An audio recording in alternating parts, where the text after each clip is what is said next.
Hi everyone, my name is Diana and welcome to my channel Witchcraft is Political. So, this is the first video I'm posting on this channel and I wanted to talk a little bit about myself and why I call my channel Witchcraft is Political.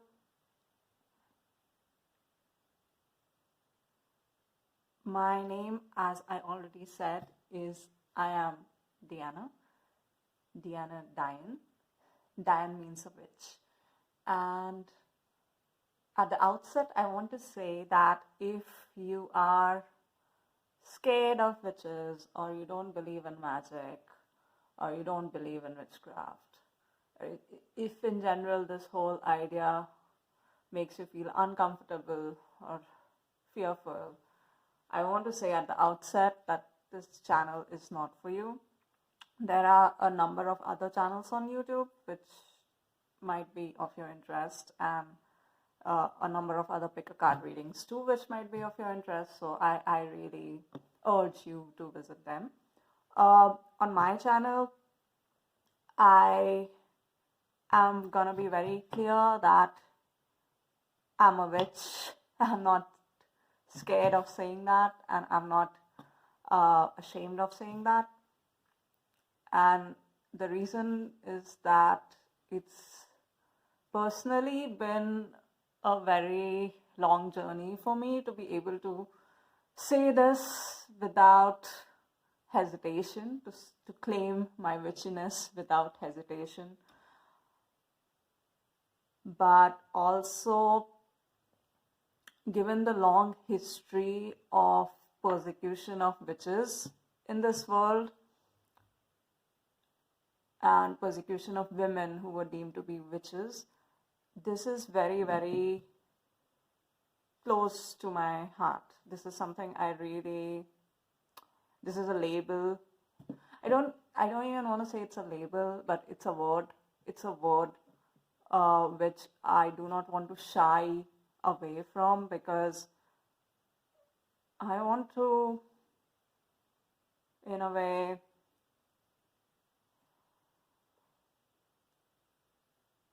rethink or reclaim rather that word witch, and really think about what it means to be a witch, what it means to be a man or a woman or a person who's a witch. And to me, it really means using power accountably, using your power accountably. And witchcraft is so much about power and the use of power, which is why I say witchcraft is political, because it's not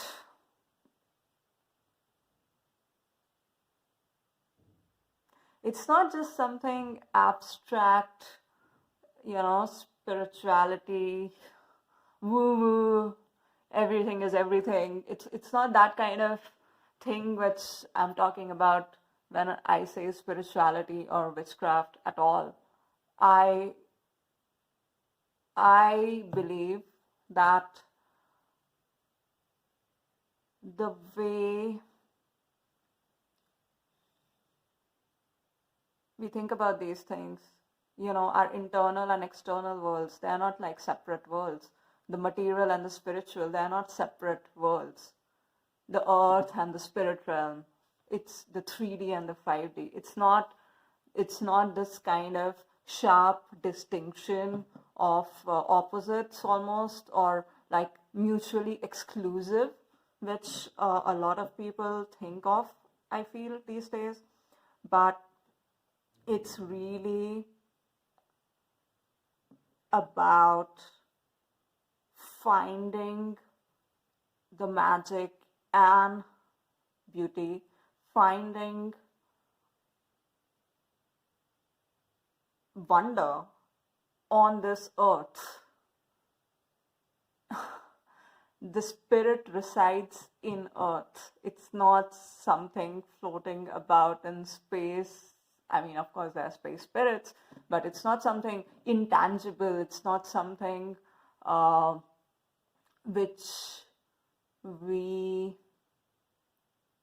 which is outside or beyond or which transcends the material realm. And I feel this way of thinking about the spiritual and material, this sharp divide, has really contributed to a lot of power abuses in our society.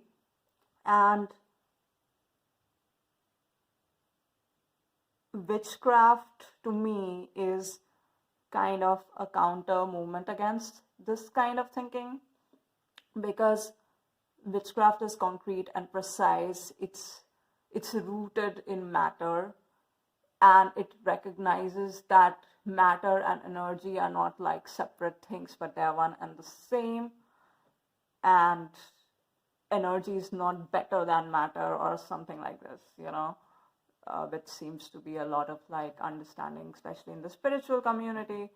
But it does not also mean the other way around, that matter is better than, looking at spirit, which seems to be the dominant understanding in our capitalist society, but also like in the more, I don't know, leftist kind of circles, material critiques of capitalism, etc. So I think I'm starting this channel, like I just want to put it out there at the outset that I'm starting this channel with concrete core belief in the non-separation of energy and matter, the non-separation, the lack of separation between material and spiritual. And this does not mean that these distinctions are not useful or they don't allow us to say some things or refine what we want to say. So of course, like, those words still matter, or those distinctions still matter, but they do not matter in the sense of one is better than the other, or there's a hierarchy between the two, or one, even if not an hierarchy, that matter is separate from spirit. Like, there is a material world and there's a spiritual world. I don't believe in that. I think they are one and the same. They have always overlapped. This really, and I owe a lot of this understanding really to witches, yes, but what also witches signify, which is like older cultures of shamanism, indigenous cultures, who really saw the unity of matter and spirit, and saw that assault to earth, the material, was really an assault to our own spirits. So we are all, connected. There is not, you need to, like, you can't really talk about the spiritual without taking into account how matters on earth pan out, in a very like material, political way, in a very concrete way. And at least you can't do that as humans. You can't do it in an accountable way. Like, if you can do it, but like, it won't be an accountable way of living. It won't be responsible behavior. It is what leads to, and it not just what leads to, it is what it is, oppression, Anyway, like, maybe I'll explore some of these themes much more in depth as the channel proceeds and what I want to say. But yeah, I want to say at the outset that I believe in witchcraft. I'm a witch, and witchcraft is political. The spiritual and material are not separate realms. And this thought that the spiritual and material are not separate, this thought, this idea is itself political. And what do I mean by political? Political, I don't just mean like governments and institutions and stuff like that. I mean power, relating to power and power dynamics, right? I think politic comes from like a Greek word meaning power. So yeah, so witchcraft relates to power and accountable uses of power and unaccountable uses of power too, but like how to transform those unaccountable uses, how to heal them and live an accountable life as a light worker, right? So that's kind of why I'm here. And I'm not really sure what's gonna happen in this session or in this video.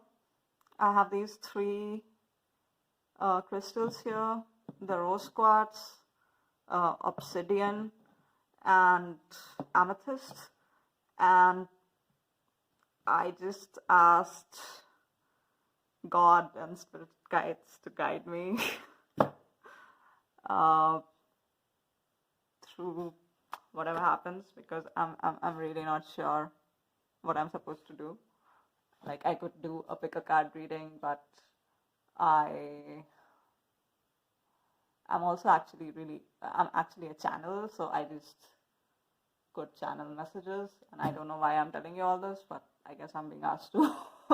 So this is like a peep behind the how do you call it? A peep on the backstage or something, right? So,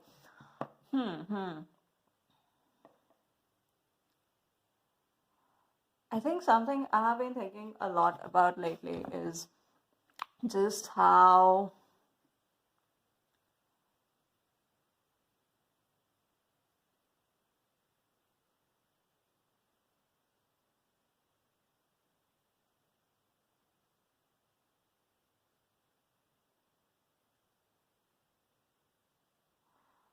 just how just how complicated we make things when they're actually really simple. And I find myself doing that at many times, when I'm caught in the kind of this mental chatter, what they call the devil, right? The devil card. When you're overthinking, when you're kind of like trying to think of 100 different scenarios, trying to find all the information, and just kind of get everything so that you can make the right decision. But actually, to make a decision, you don't really need all the information, because like most of the times the information already lies within you, so you don't have to really go look externally for these things. But I'm just struck by how much how do I say it? Like, I want to explain this with an example. So like, think of this pandemic which we are experiencing right now, the COVID-19. And when I think about it, like, I'm just really struck that now there are all these different kind of new academic studies and research and policies and new government strategies and packages and stuff which are happening around COVID. And of course, like, they're necessary. I'm not denying the reality of the pandemic. It is a very real experience. People have been dying, and especially the most vulnerable people, the most marginalized people have been suffering. It just strikes me that in this world, like, there were so many warnings. There have been, like, like, a lot of people I feel that the pandemic COVID-19 came out of the blue, and it just kind of, it just kind of came there and blah, blah, blah. So now, bam, right? But I mean, and I'm young, like I'm 3 decades old, and like if I just think of the last 2 decades in my own lifetime, like there has been so many warnings. There have been so many obvious incidents, like, there have been other pandemics starting with the SARS, the Ebola, and they were affecting countries in the global south. So, yeah, it was just not thought to be very relevant, or I don't know, who knows, or, like bird flu, Zika. And I mean, if you even forget humans, there have been birds, there has been nature and elements of earth which has been so affected in so many different ways, the way we cut down trees, pandemics, uh, deforestation, climate crisis. Like these are not unrelated things, right? We are assaulting the earth, not understanding that we are a part of this earth. So, I mean, obviously, when we assault ourselves, we will, we'll injure ourselves. We'll get sick, right? And when you think of it like this, then it's so clear what the solution to the pandemic is, which is or what it has always been, which is let's treat the earth with more care. Let's bring down systems of imperial control like capitalism, which try to just exploit the earth for a profit of the few and not really give back, and not really establish a relationship of care with other people or with earth or with the planet, but just like you see others or the planet as some sort of like expendable resource to harness and like kind of use and throw. And this is just such a, how do I say it? It's such an ugly side of humans. It's such a fear-based kind of way of living, right? And that's where we step into the devil energy, right? Like when we are taking decisions, we are making a world based on sentiments and emotions of fear, because we are so scared of losing control. We are so scared of uncertainty in our life that we are like, oh yeah, I have to dominate, I have to control everything, otherwise humanity will be nowhere. And this really, this is the devil energy, right? When you are kind of dealing with this kind of obsession, this compulsive need to control. And I feel like right now, so many of us struggle with that, like not just at a collective level of humanity and human earth relationships, human space relationships, but just at a very, very personal, individualized level in our own lives, because the collective is not, a separate entity which is divorced from the personal. The patterns we see in the individual are then, what's the word? They kind of magnify outward into the collective. So, yeah, I just feel we struggle so much with this devil energy, with this need to control, with complicating things when the solutions are simple. Like, you don't want to have pandemics, treat the earth better, treat yourself better, right? Like the solution is so simple, but instead of doing that, we will do all sorts of other things. Because while the solution might be simple, it is not always easy, because it's not easy to face your own fears. and it's not easy to let go of your own control issues. It's not easy to look yourself in the mirror. And now humanity is being shown a mirror with this pandemic, and we are like, oh no, how can I block this mirror? And let's take all sorts of strategies to, I don't know, complicate things and run away. I mean, I think you know what I mean. And this is really a reflection of how we deal with our fears at everyday level in our individual lives. And I'm not above it either. Like I am also very much a part of humanity. I am human, and witches are always humans, you know. And I have struggled with the devil too. I still struggle with the devil. I am also given to overthinking. So I think I just kind of want to do a reading today where we can explore some of these themes. Yeah, what do you think? And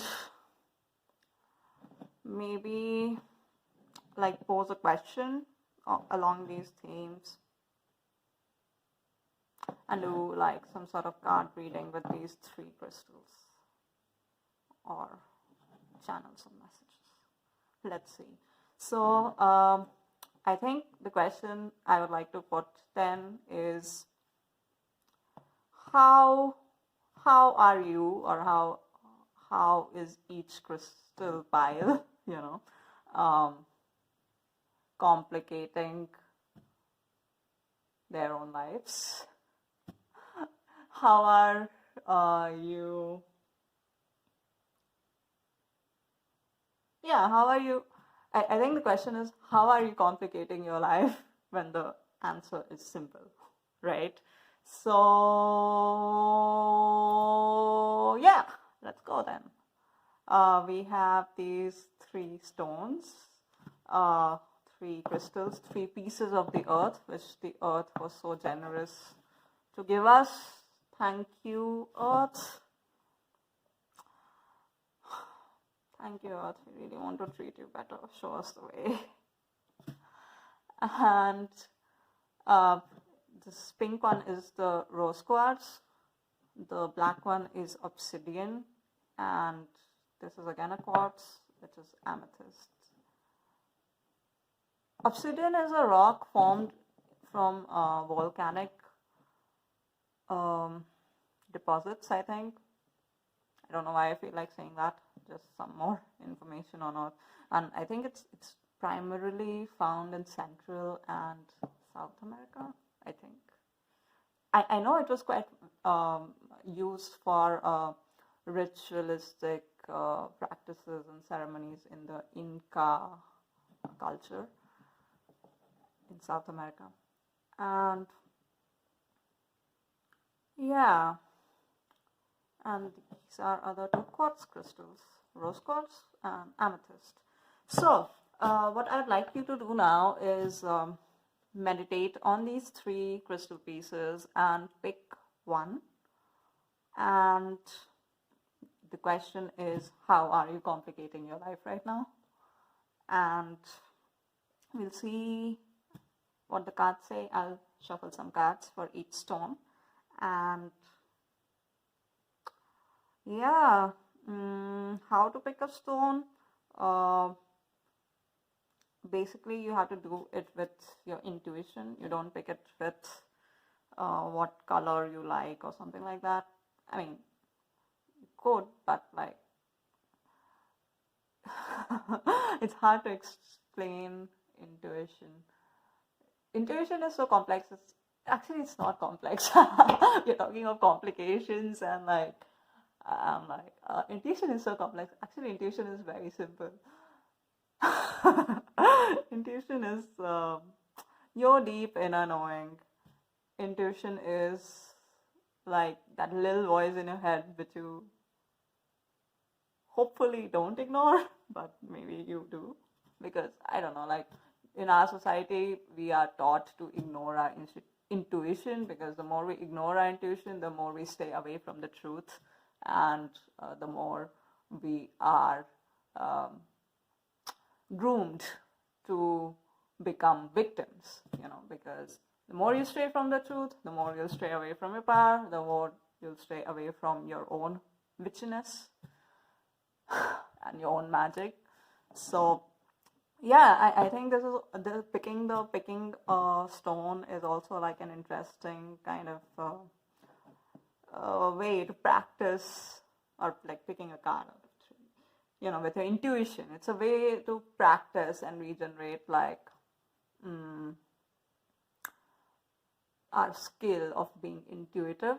And I think everyone in this world is totally endowed with that skill. No, this is like an innate thing. This is not something you're not born with. Everyone is born with intuition. It's just that we are conditioned to forget it. We are socialized to ignore our intuitions. And yeah, so that was a lot of talking around intuition. But how will you pick a stone? Yeah, so close your eyes and like clear your mind, meditate. What is meditation? Meditation is just clearing of your mind. Try to stop the mental chatter.